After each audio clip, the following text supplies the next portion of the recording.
Mr. Speaker, it is always an honor and a pleasure to be back here, where I was a three-time member to give a message on the state of the nation as required by the Constitution. Mr. Speaker, I hope you forgive me if I begin by asking members of the House to join me to salute the management, technical, and playing teams of the Black Stars.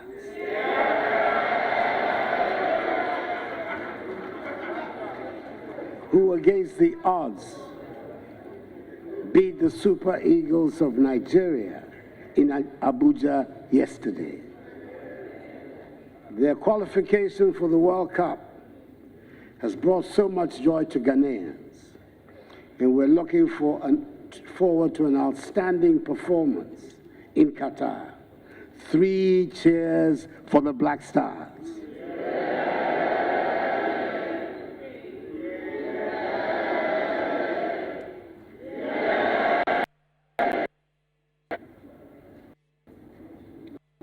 In accordance with protocol and convention, it is good to see that First Lady Rebecca Akufo Addo, Vice President Muhammadu Bawumia, Second Lady Samira Bawumia, spouse of Mr. Speaker, Madam Alice Ajua Jonas, Chief Justice Anini Yeboah, and Justices of the Supreme Court, the Chairperson Nana Uto Sribo II, and members of the Council of State, Chief of Defense Staff, Vice Admiral Seth Amwama, Inspector General of Police, Dr. George Akufo Dampare, and service chiefs are all present.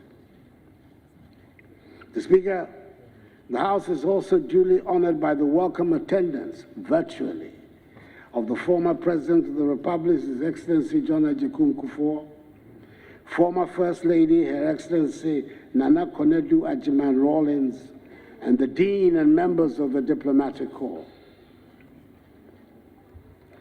Mr. Speaker, from my vantage point as President of the Republic, from the focus point as head of government, from the enviable position of a husband, a father, and a grandfather, I know that there is a general sense of anxiety in our nation at the moment. The Ghanaian people are anxious about the economy, the cost of living, income levels, jobs for young people, and even about issues on which we all thought we had achieved a national consensus. When some amongst us are raising questions about the certainties on which we are building the state, it is not surprising that worries about the stability of the government would become cause for heightened tension in the nation. Mr. Speaker, 2 years ago to the day, we were in the midst of a lockdown in the main metropolitan centers of our country. We were truly in the midst of the unknown. It took a while before it even got a name, but a pandemic it was. And the only certainty about it was that nobody knew very much about it. The scientists, the health experts, and the World Health Organization were all united in their view that the virus would cause a lot of devastation. Before COVID now seems such a long time ago. The world before COVID now seems such a long time ago, and the trauma of a world ruled by a pandemic has changed all our perspectives. Back in March 2020, when the first cases of COVID hit our country, we and the rest of the world were in uncharted territory. Fear and sheer terror gripped our land. Probably to future generations, it will look quite obvious what should have been done. But 2 years ago, it felt like we had fallen into a dark, malicious, and terrifying abyss. We could not have been prepared for the catastrophe that hit us. Even the richest economies with the most sophisticated structures were unprepared. Maybe some of us have forgotten what the experts were predicting at the time.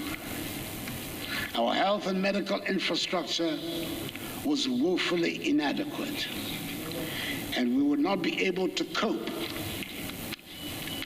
There were going to be piles of dead bodies strewn across the streets of Africa. There was a general consensus that we should spend all our energies on resources, on protecting lives. I remember, for example, the discussions about PPEs 2 years ago. Nobody was asking or was interested in how much they cost. Just find them for our health workers, and that was the only consideration. I wonder how many people remember the cost of the first face shields and nose masks that came into our country. I took the decision we would prioritize the savings of lives, and then we would get together to rebuild our economy. Nobody imagined the devastation would be so widespread and last so long. We've had our fair share of COVID deniers and conspiracy theorists, but it is fair to say, Mr. Speaker, that our management of the COVID-19 outbreak has been exemplary and has been so acclaimed by the world. And with the great masses of the Almighty, we have saved lives. Indeed, the total number of deaths we have sadly recorded, 1,445, represents a minuscule fraction of the total number of deaths on the African continent, 0.6%. I remember a year ago, we were in the midst of the second wave of COVID infections and deaths. There was widespread fear. Again, there was consensus. We should concentrate all attention and resources on protecting lives. By that time, a little more was known about the virus, and the anxiety had shifted to the provision of vaccines. We moved rapidly to secure the provisions of vaccines, first for the frontline officials and workers and those most at risk, and then to the general mass of the population, always relying on the current scientific thinking. We had to learn some very hard lessons, and our belief in the need for self-sufficiency was reinforced when vaccine nationalism was played out blatantly by the rich and powerful countries. Mr. Speaker, the Presidential Vaccine Manufacturing Committee, which I set up to respond to this obvious deficiency, has put in place a comprehensive strategy for domestic vaccine production and the establishment of a National Vaccine Institute to implement the strategy, which will enable us to begin the first phase of commercial production in January 2024. A bill will shortly be brought to you in this House for your support and approval for the establishment of the National Vaccine Institute. This pandemic exposed other shortcomings of our country, which have undoubtedly contributed to the anxieties that have befallen the nation. Agenda 111 was born out of this necessity to address some of these shortcomings. At the normal rate of growth, we're not likely to make up the deficit in our health facilities infrastructure for a very long time. Hence the need for a special dedicated program of infrastructural development. We are undertaking the construction of 101 entities, which comprise standard 100-bed district hospitals for 101 districts without hospitals, with accommodation for doctors and nurses. 6 new regional hospitals for each of the 6 new regions. The rehabilitation of the Efia Nkwanta Hospital in the Western region. 1 new regional hospital for the Western region. And 3 psychiatric hospitals for each of the 3 zones of the country, that is North, Middle, and Coastal. It is an ambitious project which must and will be done, and which will create some 33,900 jobs for construction workers, and on completion, some 34,300 jobs for health workers. Mr. Speaker, I have to report, like all major construction projects, it is evident that the initial schedule we gave for the completion of Agenda 111 was overly ambitious. Identifying suitable sites around the country, for example, has turned out to be even more problematic than had been anticipated. I am now able to say that a great deal of the preparatory work has now been completed, and work has started at 87 of the 111 sites. I've been assured that preliminary work on the remaining 24 sites is ongoing.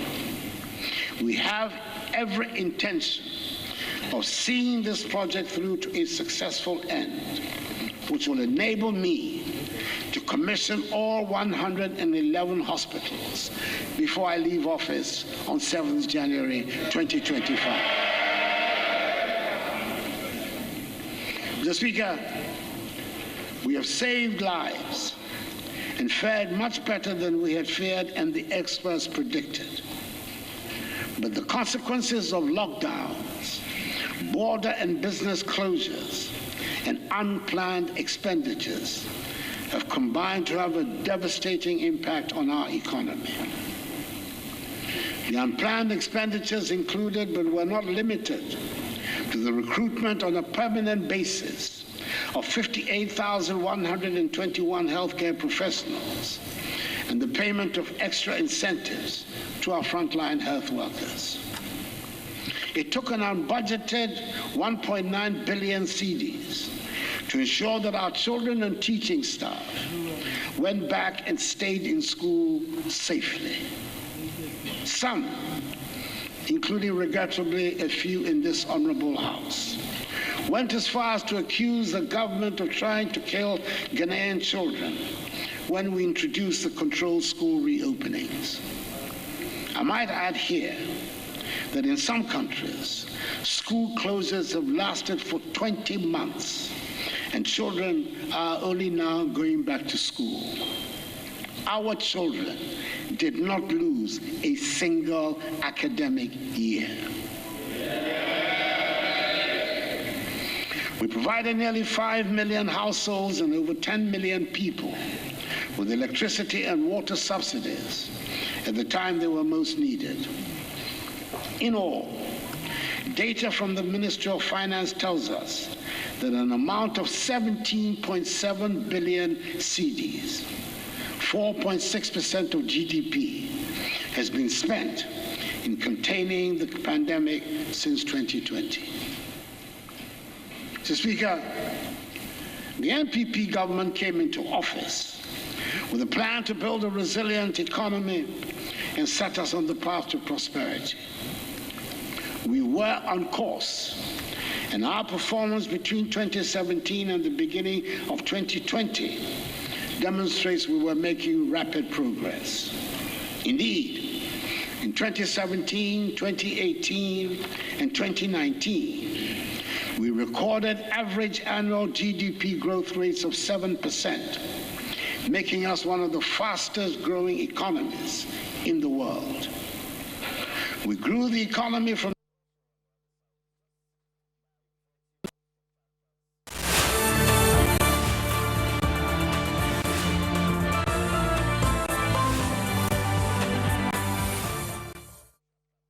All right, you're welcome to Good Afternoon Ghana. It is Good Afternoon Ghana. That's why we are giving you, a repeat of what His Excellency said in Parliament hours ago. And it's the State of the Nation that has actually finally come across to you. His Excellency has presented a couple of a couple of policies and stating what the station or the nation actually represents today where we are. He has also indicated, some of the activities that the station, the nation has undertaken and where we're going from here. His Excellency mentioned on the next agenda of agriculture, he says that the success of the program for planting for food and jobs per his assessment has transformed the lives of many farmers in the country. He's also said that he's glad to announce that the Tono irrigation dam has been fully rehabilitated and is back to life and fully operational and is serving the need for many farmers in the areas of around the dam. Some other areas he also mentioned, highlighted the upgrading of institutions to enable them to train the increased numbers of students that we as a country want to be attracted to, that the sector to meet the modern needs of our economy.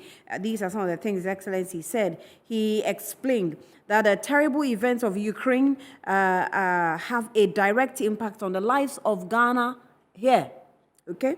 So he also said that 30% of our wheat, flour, and fertilizer imports come from Russia. 60% of iron rods and other metal sheets are imported from Ukraine, and almost 20% of Ghana's manganese is shipped to Ukraine. So if 20% of our manganese that we mine here is shipped to Ukraine, where do we stand? Where are we going to ship it to? Because we don't refine raw materials or raw minerals here in Ghana. So what are we going to do? Are we going to, find a way? I see that it's an opportunity that, well, there is a problem elsewhere, but should we sit around the problem and let it eat us up? We'll be talking to some economists on this issue shortly. But you're watching Good Afternoon Ghana. You can, if you missed the presentation, it's been, given back to you here on the platform. Let's go for a break. When we come back, we continue.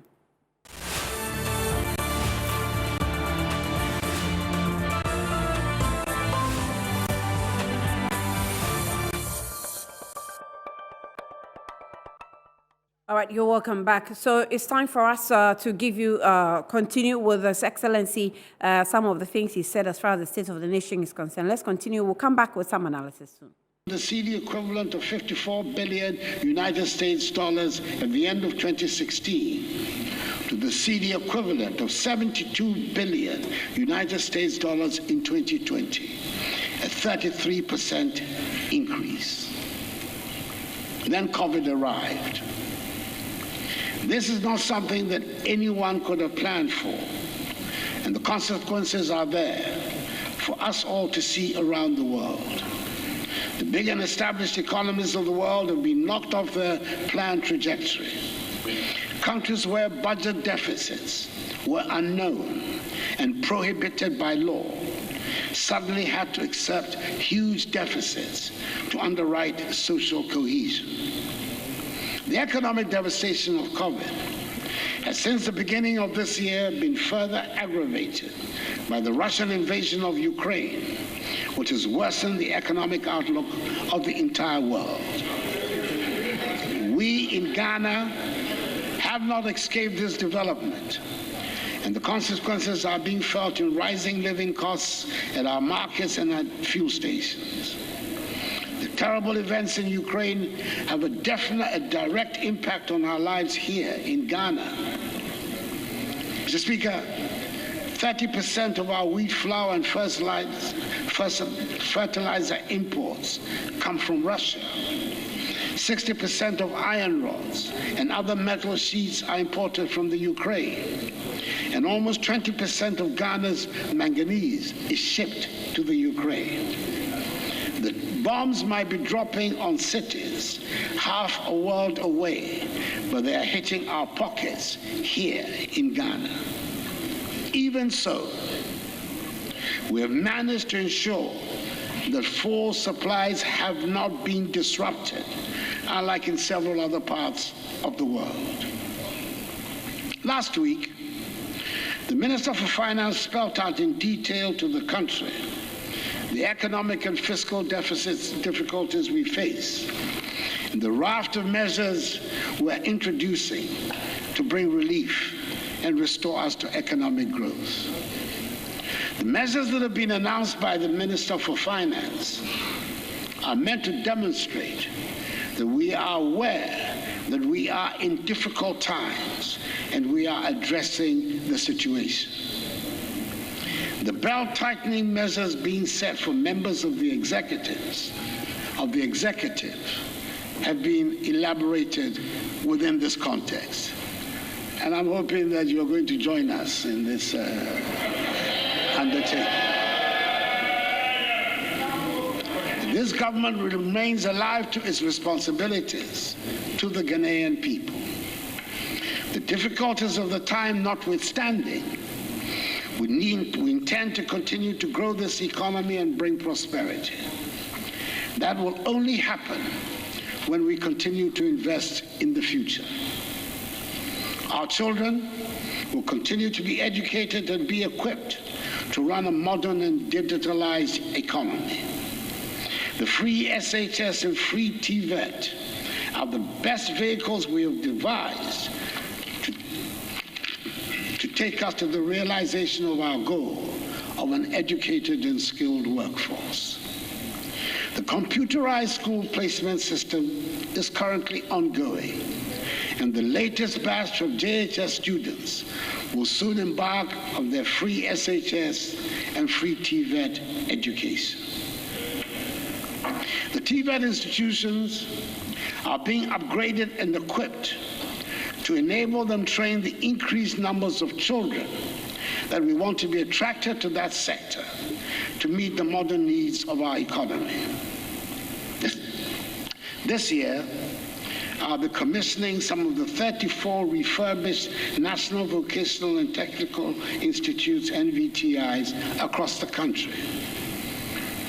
The refurbishment comprises the construction, rehabilitation, and equipment of laboratories, workshops, additional classrooms, hostels, and administrative offices. Within the next few months, the construction of 5 technical colleges will begin in various parts of the country. 3 technical institutes will be upgraded to tertiary status. The initial phase for the construction of 9 TVET campuses will commence next month in Bosomtwe, Achimewisa, Buakon, Kenyase, Patuda, Dambai, Larabanga, Guabuliga, and Tolibri. These campuses will have academic facilities, workshops, laboratories, hostels, and staff accommodation, and provide access for training. Government is in the process of securing financing for the construction of 5 STEM universities in 5 new regions. That is Western North, Savannah, Northeast, Ahafo, and Uti regions. Steps are being taken to turn the planned Bunso campus of the University of Environment and Sustainable Development into a standalone independent university focused on the study of engineering. Construction of this campus is set to begin within the next 3 months. Mr. Speaker, there is great potential for our people in the creative arts, fashion, and film industry. We want to unleash the creativity, enterprise, and innovation of our youth by giving them education and skills training in the creative arts. The Creative Arts Senior High School in Kwadaso in Kumasi, whose construction is currently 70% complete, will serve as a beacon for many young and talented people seeking a fulfilling career in this field. Mr. Speaker, I recall with nostalgia the end of year 2019, just before the onset of COVID, when the world came to Ghana in that December to remember. And we were the happy place to be at the end of our year of return. Ghana continues to lead the push for African Renaissance through the decade-long Beyond the Return project. The December in Ghana component of this project has positioned Ghana as the destination to visit every December. Last year, the country recorded some 623,523 visitors, up from the 55,108 visitors the year before, signifying a marked rebound of our tourism sector. We should recapture those glorious moments and build on them as we work hard to reclaim what we lost to the COVID years. Government is therefore undertaking a comprehensive renovation and modernization of tourist attractions across the country, such as the Cape Coast and Elmina Castles, Kwame Nkrumah Memorial Park, which will enable us to position Ghana as the preferred tourism destination in West Africa. Mr. Speaker, government is determined to make our country the place where hard work pays good dividends. We've made substantial investments in the agriculture sector. For example, because we recognize this is where a substantial number of our people make a living. The successes of the program for Planting for Food and Jobs have transformed the lives of many farmers around the country. I'm glad to announce that the Tono irrigation dam has been fully rehabilitated and is back to life and fully operational, and is serving the needs of many farmers in the areas around them. The result of significant investment by my government in the Ghana Commercial Agriculture Project has resulted in the availability of a total of 13,190 hectares of additional irrigable land through the rehabilitation of Tono, Pong Left Bank, and Pong irrigation schemes for rice and vegetable cultivation. Immediate benefits arising from the scheme include improved rice yields, increasing from 4.5 tons per hectare to 5.5 tons per hectare, leading to increased production and growth in farm incomes. This has benefited some 14,264 smallholder beneficiaries directly, creating some 40,000 jobs along several value chain activities. All right, so that's His Excellency Nana Dankwa Akufo Addo at the State of the Nation address in Parliament. So let's do some analysis on some of the things that have been said by His Excellency Nana Addo. And we'll speak with the economist, Dr. Jerry Moffan, who will help us understand, at what point the nation really is. Doc, thank you for your time. You're welcome to Good Afternoon, Ghana. Hectares. Right. So quickly, let me find out from you. Did you get the picture clearly in terms of the state of the nation? Yes, I do have a picture that the government is trying to paint. And what was that? Can you paint that to us? Okay, that's correct. My main position is that the government painted a very beautiful picture on the paper, but it seemed a bit more contradictory with regards to the way you expect government to run the economy. Now, the issues has got to do with one. The president talked about the fact that the Ukrainian and the Russian war had necessarily been affecting people's pocket in our economy, and that had been one of the border. However, at the same vein, the same government is imposing e-levy. So the first thing that you do ask yourself is that, why would you be looking at a war that is actually having a hit on your people, and at the same time, you apply an e-levy on them? The second other contradictory position that I also find out has been that. Now, the government talk about the fact that we need to be able to stand by ourselves. But if you look at manganese that we talked about, we've been exporting manganese to Ukraine, you would rather look at it from a raw form of manganese. No effort had been made for we to establish any factory to be able to have our own manganese process into any other finished product and stabilizing the issue. That is one. Now, the third aspect of it has got to do with importation of fertilizers from Russia. You also ask yourself, what has the government put in place for we to be able to have industries, to be able to have our own fertilizers being manufactured in the country rather than importing fertilizers from Russia? Now, these are the two critical contradictory positions. Now, if I had to dip in more further, you realize that looking at the situation in which we are, which is very more critical, and situation has been very hard, the same government has gone out there to borrow about $2 billion, and this $2 billion, the best way we could pay for it would be like the situation in which we are today. Because the challenge would have to be that we would need more taxes again to be able to pay off interest that is due on the $2 billion loan that the government has gone to contract. And that would necessarily mean that e-levy would not even be enough. There's still more payment to come in future for we to pay more further taxes, because our loan requirements and our loan needs are also expanding unnecessarily. Now, when economy is at a very difficult point as we are, what we do is that we try to loosen up the economy. That is the way the position goes. Now, on the loosening up the economy, the challenge that we have, per the government policy, has got to do that. Now, if you're losing up the economy and you're increasing policy rate, the position is clear. It's just that you're not losing up the economy. You are rather tightening the economy rather than losing the economy.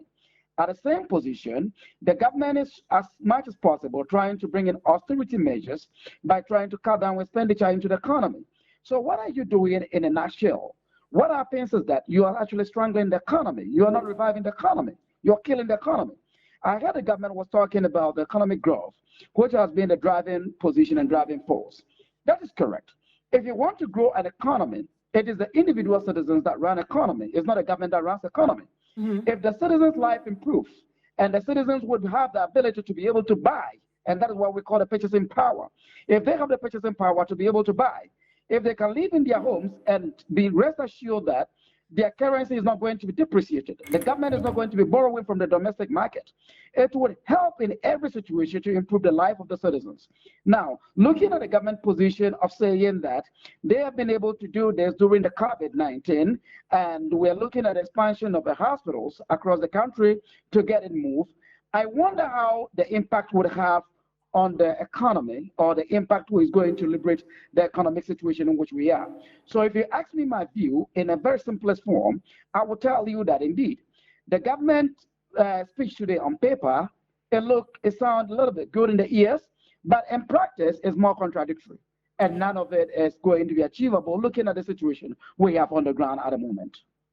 So His Excellency actually said that he has recognized what he describes as Ghanaians anxious about the cost of living and worry over the stability of government, among others. So maybe with the successful passage of the e-levy into law, only awaiting his assent, it looks positive to him because he already has plans of what he's going to be using the money accrued from e-levy and what he's going to be investing into. So maybe to the president, it looks more positive than it looks bleak to the people, not so? Yes, I know that is the sad aspect of it. That is the contradictory part of it. Because once you are imposing new levies and you are imposing new taxes, what you are actually doing is that you are lowering the standard of living of the people. That is to mean that what I would be able to buy with 10 cedis, I would not be able to buy it with 10 cedis if I have to send it through mobile money. And therefore, that means that my standard of living is going to go down by 1.5% immediately based on the charges that you're going to have. Because previously, I wasn't having such expenses to pay. So therefore, if it looks good on the paper by the government, it looks worse to the people. One contradiction that I always keep on saying that we keep doing is that it is not a government that runs economy. It's the citizens that run economy. It is the aggregation of what the citizens are able to produce at the end of every period that constitute what we call the GDP. So therefore, if the government believes that the best way I want to run the economy is to take much more money from the citizens, and when I take much more money from the citizens, now, what are you going to do with the money? The few thing that the government mentioned that he's going to do, or he's going to use the money to do, into building hospitals, and to looking at basically expanding technical, refurbishing technical institutions, and getting them done. If you're an economist, the only thing that you ask yourself is that, on what level are we going to have a quick returns on investment based on the taxes that he's taking now on the e-levy? The e-levy would only come in to worsen up the living standard of the people. And the e-levy is also coming in at the very wrong time. It is coming in at the very time that you realize the city has depreciated heavily. It is coming in at the very point in time that the government is imposing austerity measures by cutting down expenditure. That in technical terms means that cutting out money transmission into the economy. And it's also coming in at the very time that the central bank is refusing to give out excess money into the economy by raising up their policy rate. And raising up the policy rate means that you want to deter people from borrowing.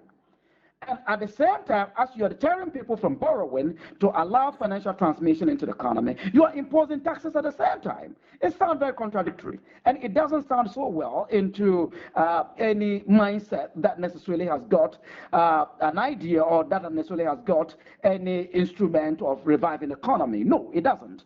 So in this case, if the government sit back and tell me that the e-levy had been approved and it is better out for him, what I tend to realize that technically it means that he has taken the plight of the citizens out of the total scope. And he is taking the fact that it's the citizens that grow the economy out of the scope as well. So now what he's only looking at is that if my administration ran better, if my administration would be able to pay its expenses, I am good to go. I am not good to go if the citizens' life would have to be better. And that is where we have the challenge. Now, if you put up implementations like this, and you cut down the the transmission of financial system into the economy by raising our policy rate and cutting down the expenses, what you are actually going to face is this. Transaction, besides the fact that the transaction volumes is going to go down by people trying to escape and jumping away from the tax cycles, the other side of it is that corporate taxes and other taxes are equally going to fall. And the reason why it's going to fall is that productivity is going to go low because there's no financial transmission. And as far as there's no financial transmission, productivity is going to go low. And if it is going to go low, the overall bottom line, which will be the profitability you expect the government to make, at the end of the day, the government will not be able to make it. So if you like what I'm saying, you can mark it on the wall. A year by now, we will come back to the same point. The government will realize that his revenue target is dwindling. And the reason why his revenue target will be dwindling is that the policy implementation that he is actually rolling out at the moment, it is not only going to expand the economy, but it's going to rather squeeze the economy. And when it squeezes the economy, industries and individual profitability and bottom line will come down. Once the bottom line and profitability comes down, the government revenue base, which is collected through taxes, are also going to go down. So whatever way it is, you cannot cut your nose to spite your face. So I believe that if the government has a clear intentions of running the economy and running it successfully, the first thing he has to do is that this is not the very time he has to sign for the e-levy. When he signs the e-levy now, the standard of living of the citizens will go down. But imagine, after it has gone down, the implementation and the policy rollout by both the fiscal and monetary would affect the citizens' output, and certainly that would make our revenue down, and government will be going in a very cyclical spine. The unfortunate part of it is that while the government is doing this, to deny its own self what do you call it, access to more larger and broader taxation, the government is borrowing at the same time. And while the government is borrowing at the same time, the government would be widening up the gap between the borrowing, the total borrowing, and the total revenue. So granted, the government has not borrowed, and currently we have, let's say, total revenue is about, let's say, 18% to GDP or 13% to GDP. Now, if government has gone to borrow about 2 billion in addition, this is going to widen up the pace and is going to shrink up the tax rate, the taxation, the total taxation income that is expected to be reaped by the government. That is to mean that if now you're doing 18%, you are likely to be doing less than 18% by next year. Because what we're going to do is that we're going to look at your total borrowing as against your total revenue. And that is going to go for further squeeze. So therefore, I don't think that even if it looks good for the government, it doesn't look good for the economy. And I strongly believe that there should be a better revision of this position the government has taken. Don't you think that government may have already put in measures, because there's been complaints, for example, on e-levy, that the business is going to go down because it's going to put a lot of people out of business. Government has time and again repeated that it will not put people out of business. And I want to believe that government is probably putting in measures to force people to use the platforms, the electronic platforms, such that you may want to have the option of going out, but you cannot because of the measures that's been put in place. Don't you suspect anything of that nature? You see, the third issue is that trying to coax your own citizens to pay it whether they like it or not. It is tantamount to like trying as much as possible to squeeze water out of rocks. And I don't think it is unadvisable for any other government to do that to its citizens. Once you do that, there could be social tensions. Now, if the government is saying that he's going to build up the economy, how much is the e-levy going to rake to the government in any way? And that would be able to turn around the economy.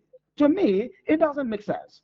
The reason and the purpose of the e-levy the government is implementing, let me tell you the truth about it. The truth about the situation is that the international community where government has been borrowing through the bond market, because Ghana has been kicked out of the bond market, the condition is that they would only readmit Ghana when they see situation improve. And the best way they could see a situation improving is where they realize that the total revenue of the citizens are much more, the total revenue coming from taxation from the citizens are quite improving. Under such circumstances, it is not helpful for the citizen if it is even good for the government. Now, that is to mean that the government is only looking at his policy from just one angle and not the two-way angles. The only angle the government is looking at is that I still want to borrow. I want to do what I want to do and feel comfortable. I don't necessarily need to listen to anybody. And if you're not listening to anybody, what you're doing is that you are collapsing the economy. There is something I want to draw your attention to.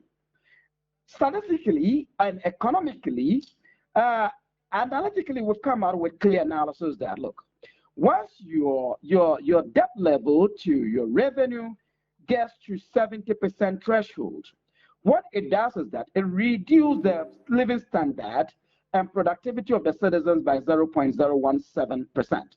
That is 0.117%.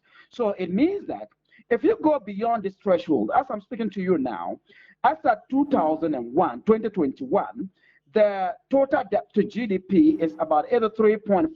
That is what has been reported from the international communities.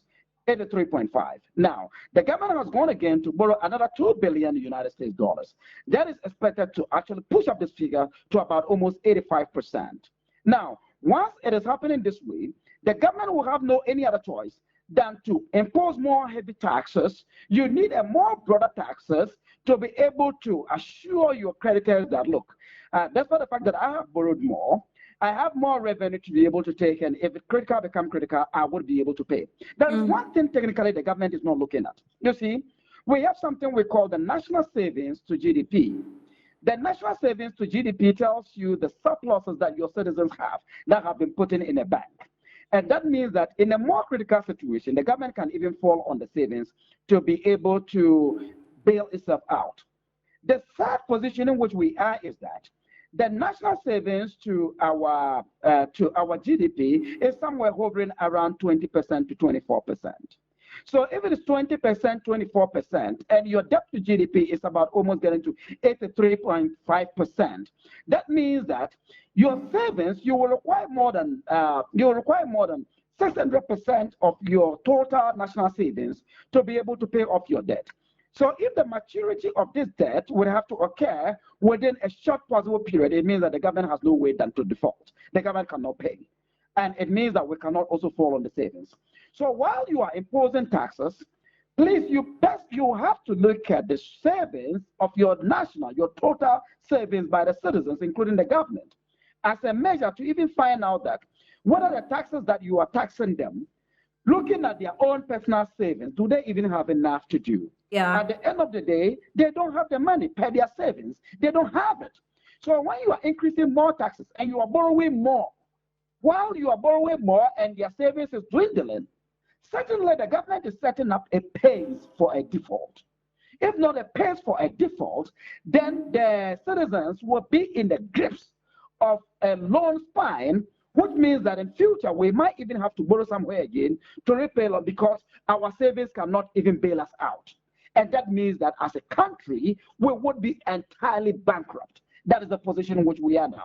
So the government saying, trying to find out a way, a shortcut, and trying to convince the people on the paper and say we're growing economy, is much more contradictory when you look at the real economy and you look at their policy implementations. Doc, thank you. We'll break here. I will get back to you once again. Definitely, we're still now analyzing the state of the nation as presented by His Excellency Nana Addo Akufo. The Dr. Jerry Mumford there, he's an economist.